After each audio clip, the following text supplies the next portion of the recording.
Hey, Pastor Dana here. Between Friday, August 28th and Thursday, September 4th, I had a series of glimpses and dreams that got longer each night. And I'm seeing more and more things in my dreams that are apocalyptic,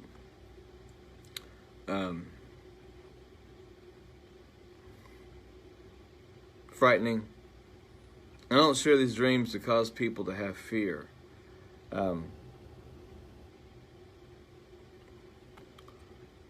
But I saw the calendar of December, and I saw a finger underlined slowly and like it was pushing, slowly and forcefully, under the name December. Flipped over to January and then underlined it just as slow and was pushing. First thing I saw was long food lines. I saw people waiting for what seemed like hours. And they were standing in line and not in cars. And I saw this throughout the nation. I saw ships in ports on both the east and the west coast. They were just sitting idle. There was nothing moving at sea. Nothing.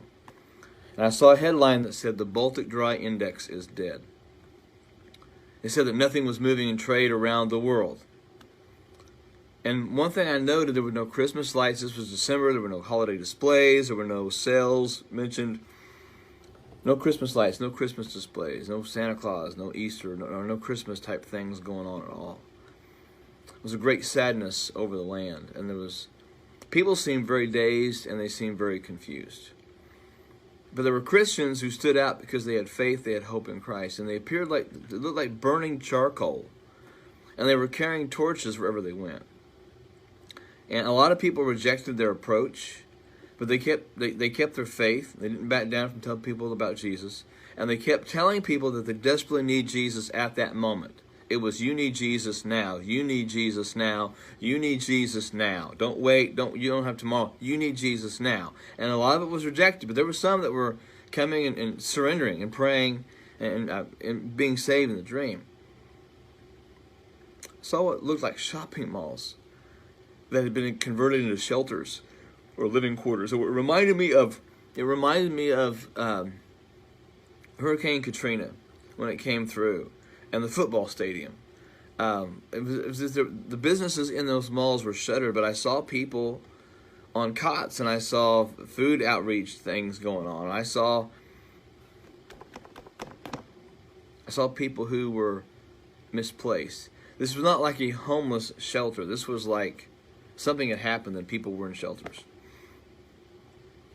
I continued to see shuttered properties. I saw people in homes who were wearing coats, while the windows they were looking at closed curtains, and that's been a consistent thing in the dreams. People inside their homes looking out what's going on. And when people were looking out the curtains came back far enough that I could see more of the snow-like stuff that was on the road. It was dingy, it was dark, it was gray. It wasn't white, pure snow like after a first fresh snowfall. I saw headlines that said, "Nationwide outages plagued the Southwest." Another headline that said, "Americans don't know who to blame for darkness." And some of the darkness in the areas is stretched into Canada. It was north. It wasn't everywhere. But I saw America as lights flickering.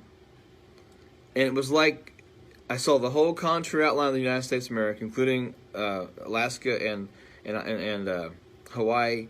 And it was like it was a light flick, like right before a light goes out, it flickers, it starts flashing. That was what it looked like. It was like America was a light bulb about to go out.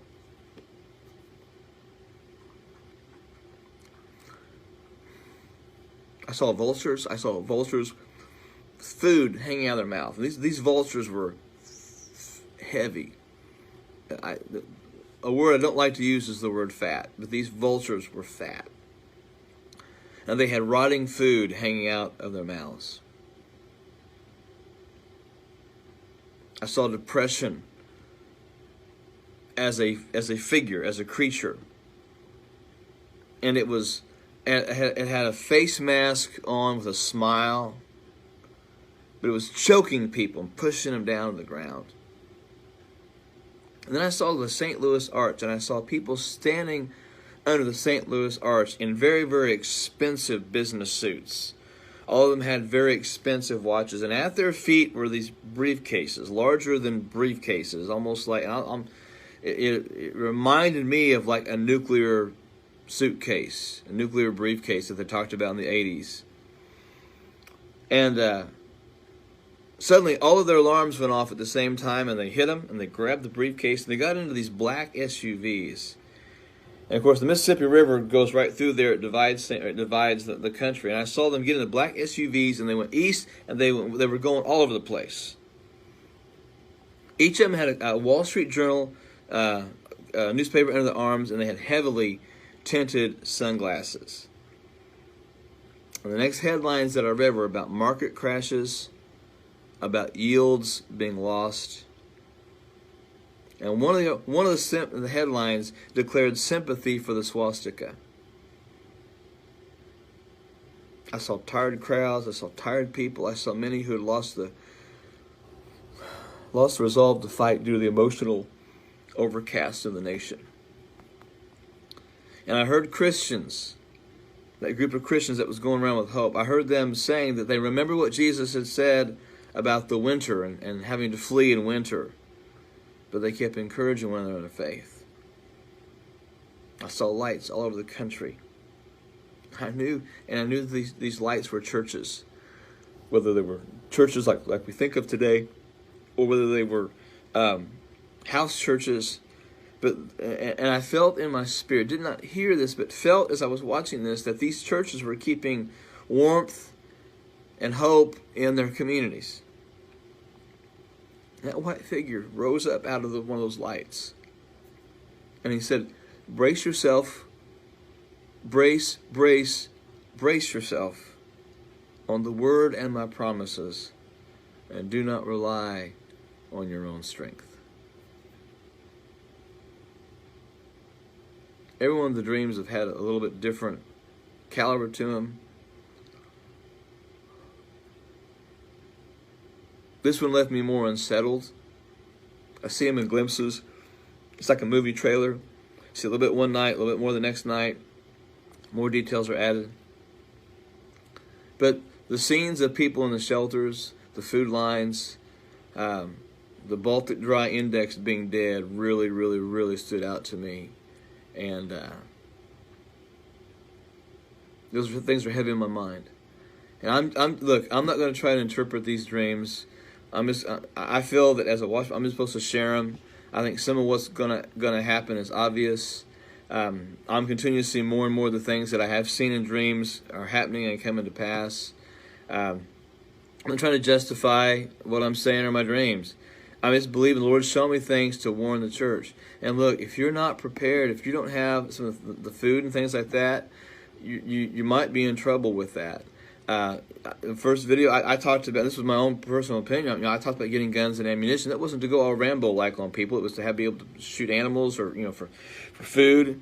And now, if you try to find a gun today, you're gonna have a hard time getting a gun, unless you have friends or family you can buy something from. Ammunition is hard to find. Some of the companies that sell storable food, they are now 5 to 8 weeks until you can get it. And there's some companies that have stopped selling these things. And folks, you don't have to be a dreamer or a genius or have insider trading understanding to realize that we're in trouble. And God's been trying to wake the church up to get things ready and to listen. The health and wealth gospel is about to meet a reality in our country. And all those prophets that are saying, oh, it's nothing but good, nothing but good, nothing but good, you're going to stand before God one of these days, those folks are. They're going to have to answer. Just like I'm going to have to stand before God and answer for what I'm doing with these dreams. I'm not trying to make money off this stuff. I'm not trying to make a form. A friend of mine put another Facebook page together for me that I've not even looked at. You know why? Because people are having trouble finding the dreams in those situations.